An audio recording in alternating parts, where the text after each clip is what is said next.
তারেক রহমানের জনপ্রিয়তা ধীরে ধীরে নষ্ট হয়ে যাচ্ছে। কিন্তু আপনার দেশের অভিজ্ঞতা হলো ব্যর্থতার অভিজ্ঞতা। তাদের রাষ্ট্র পরিচালনার ব্যর্থতা 111 সূচনা করেছে।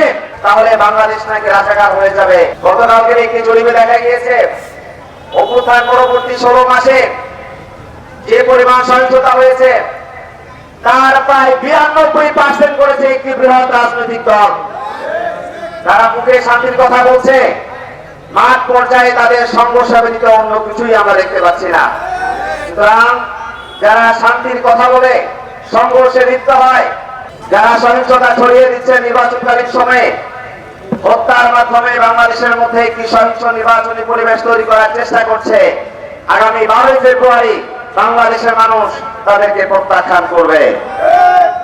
প্রিয় উপস্থিতি, 2001 সালে বিএনপি অনেক ধরনের ইস্তেহার দিয়েছিল, এই করবে সেই করবে, কিন্তু যখন তারা ক্ষমতায় এসেছে তখন আমরা দেখেছি তাদের রাষ্ট্র পরিচালনার ব্যর্থতা 111 সূচনা করেছে।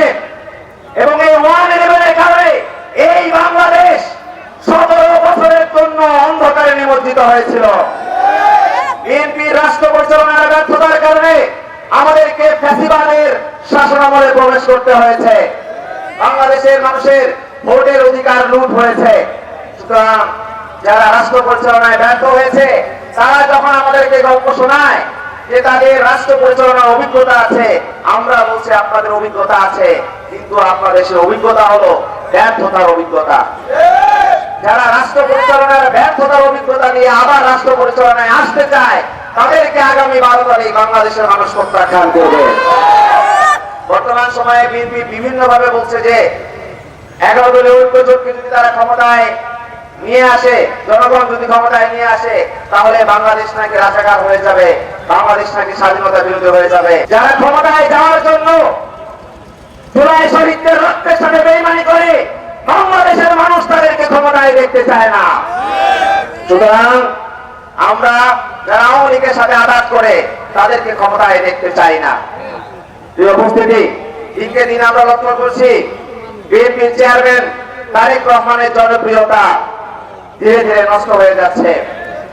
তিনি ধীরে ধীরে তার জনপ্রিয়তা হারাচ্ছেন।